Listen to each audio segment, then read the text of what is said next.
Hello, I'm Rachel and this is Lunabird Book Club.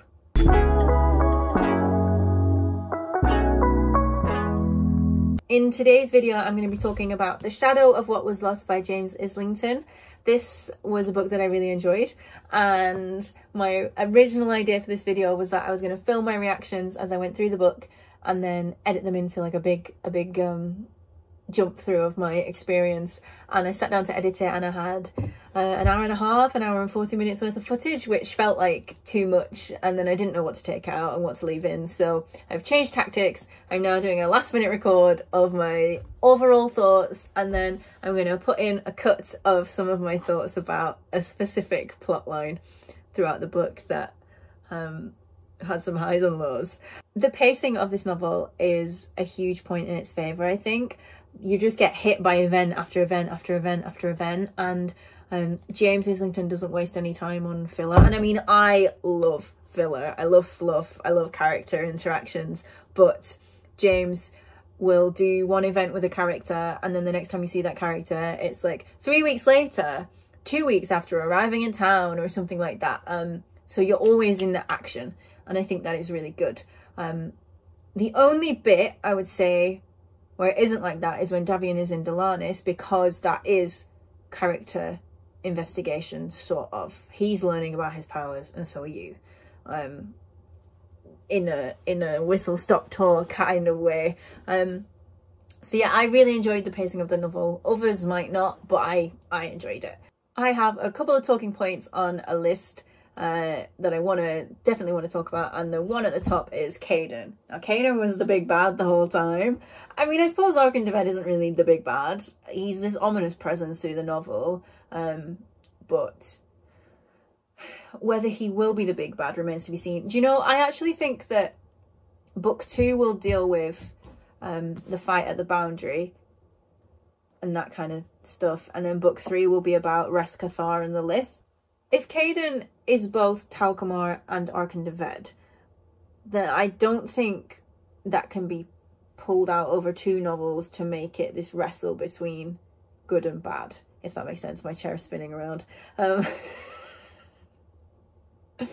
I'm also interested in how, because obviously Kden as a character has been in this mind with new memories and new relationships for what, 4 months, maybe 3-4 months. So I'm interested to see how Kden himself will interact with his past memories that he'll get as Talcamar / Arkindeved, as well as how he will interact with his friends and allies that he made in the first novel. Is he even gonna, imagine if he just never speaks to them again? Well, he must, I don't know. The next point on my list is Malshash, and I feel like I need to talk about it right now because I do not know who Malshash is. He is either Davian or Kden, and I will say for the majority of this book I was fully believing that Davian was Malshash, was Arkindeved, and obviously one of those proved to be incorrect, so it makes sense that the other one will be incorrect as well. So maybe Kden is Talcamar, is Arkindeved is also Malshash, and he's all 4. Or maybe Davian is also in there as well, because Davian has some of the same letters in it that Arkindeved does.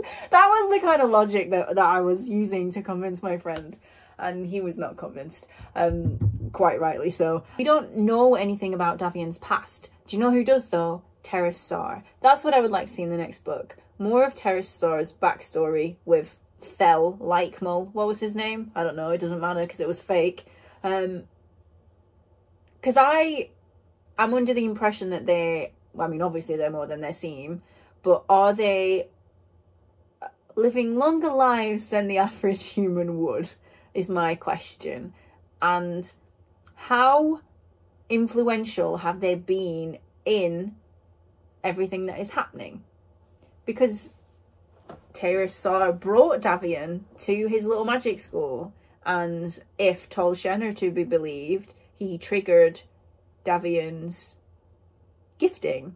I would just like to talk to Terys Sar and find out more about Davian's past, because then I will know more about Davian, and then I will be able to work out if he is Malshash or if he is Kden. The time travel makes everything so complicated. I'm not really a person who reads time travel stories. So I don't know a lot of the tropes or the do's and the don'ts, and I'm floundering a little bit. Before I move on to talk about someone other than this ring of 5 characters who I believe are the same person, let's go back to Kden, because Kden being Talcamore was signposted from very early on, and I just think it's really interesting that this guy that we met in the prologue, Talcamore, was talking to himself this whole time. And on rereading the prologue, there are kind of clues there that if you were really looking at it with a magnifying glass, you could maybe pick up on. Like the fact that it's not a voice, it's just a presence, and the shadow moves closer to him. And I suppose if he is charging up the waters of renewal and like the light is getting higher in the sky, then the shadow would be shortening it.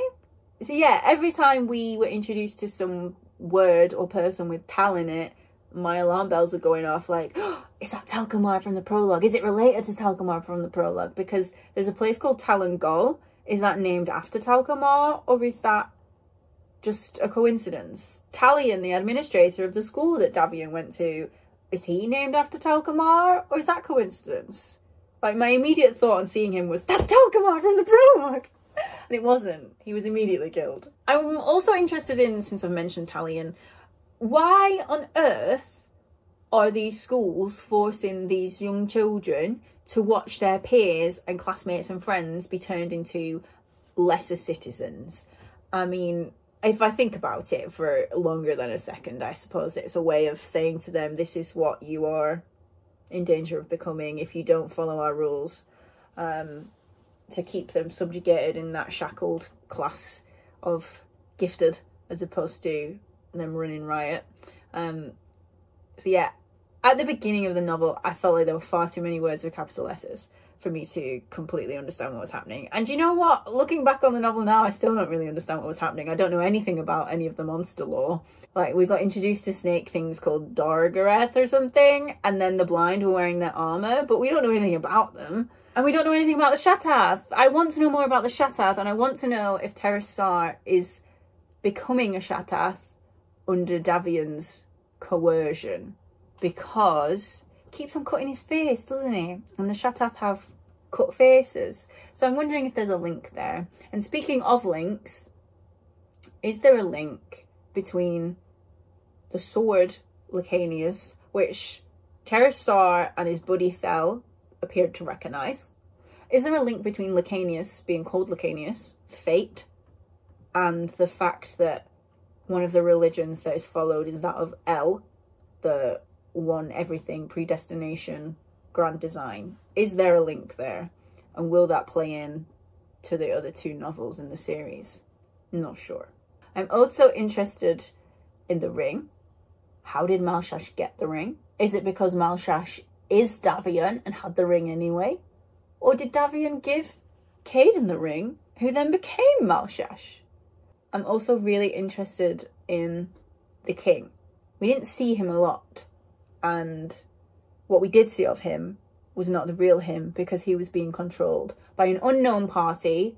The characters in the novel want us to believe that it's Tol Shen, but I think it's something to do with Administrator Ionis, because he died remarkably close to the tenets being broken.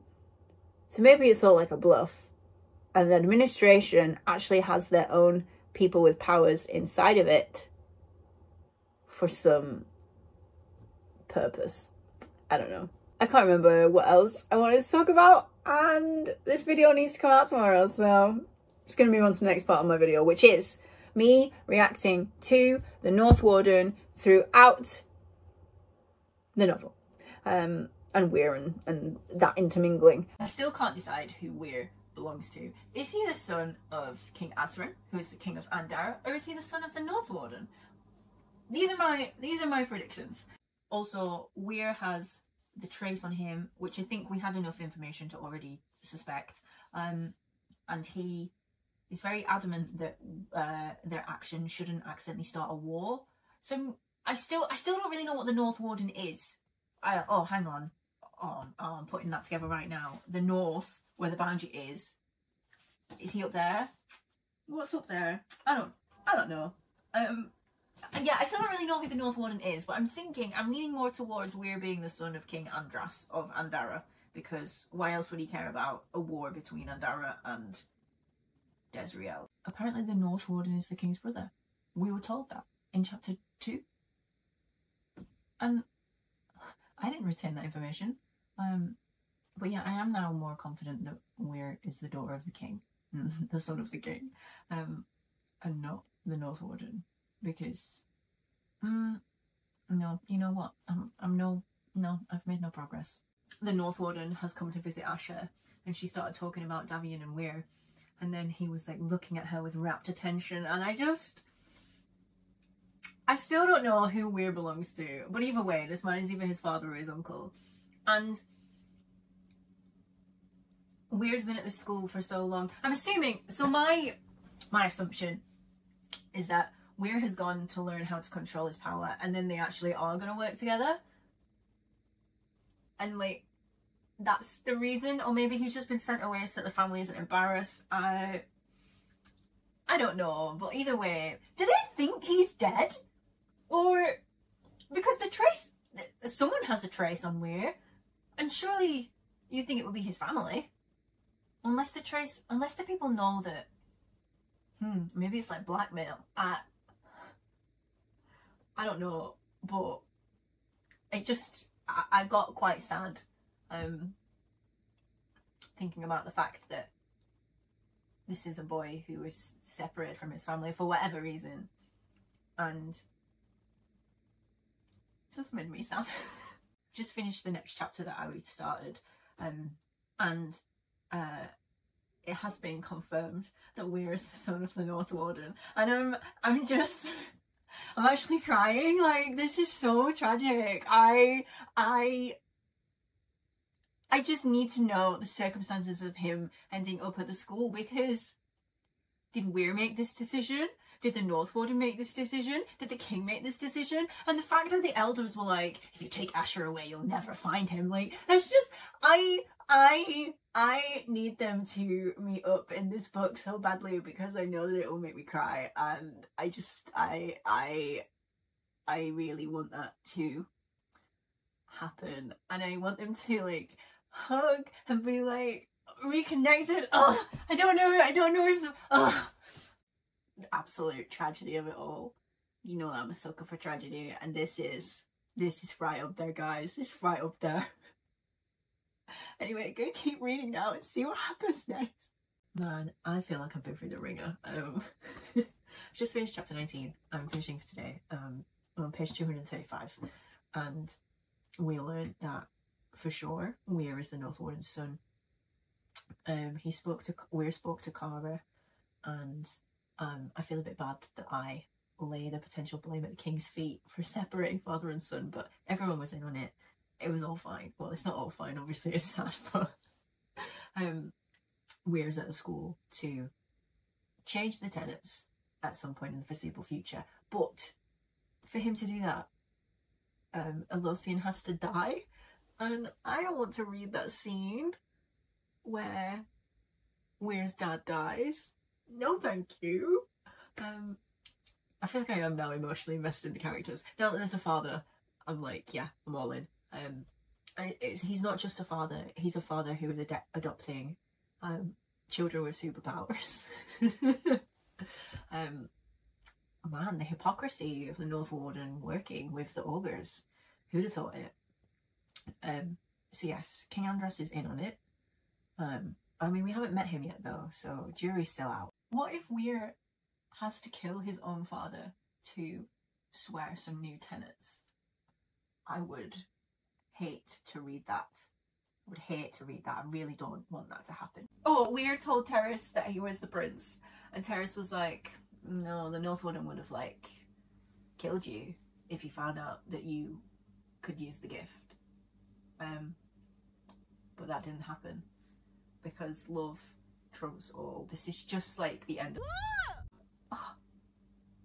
Hashtag spoilers. The North Warden continues to be an absolute love.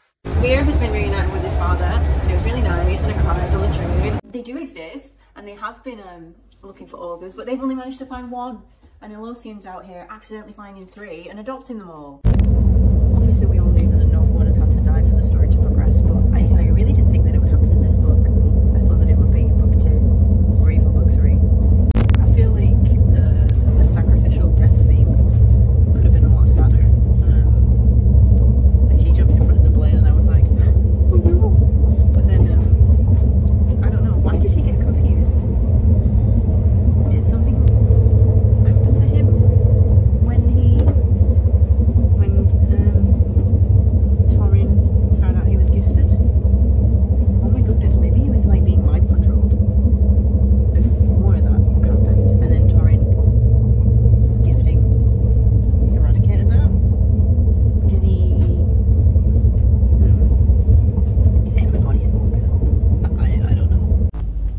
my goodness,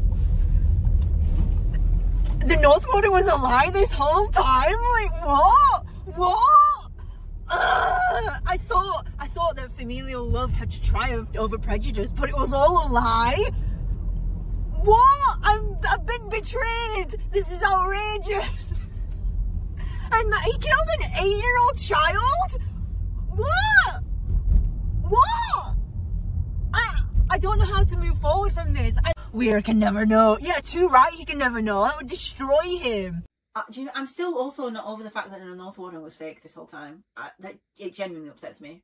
I was so invested in him as a found father figure for many ogres, and he was actually out there killing them. Outrageous. There you have it. I broke the #1 rule of reading a book with a 16-year-old protagonist, and that is never trust an authority figure. Never! I didn't trust Tenvar. I didn't trust Terrace for a while. I didn't even trust the administrator guy who was killed in chapter 5. But the North Warden, I accepted him fully. Anyway, this is the end of the video. And this is the part where I say we make new content every Friday, so make sure to like, subscribe and turn on your notifications so that you never miss a Lunabird. And I have big news. Next week, Cathy and I are back together. It feels like it's been a very long time. So I'll say bye now. I'll see you next week. Cathy won't say bye now, but she will see you next week too. Anyway, have a great week and we'll see you then. Bye!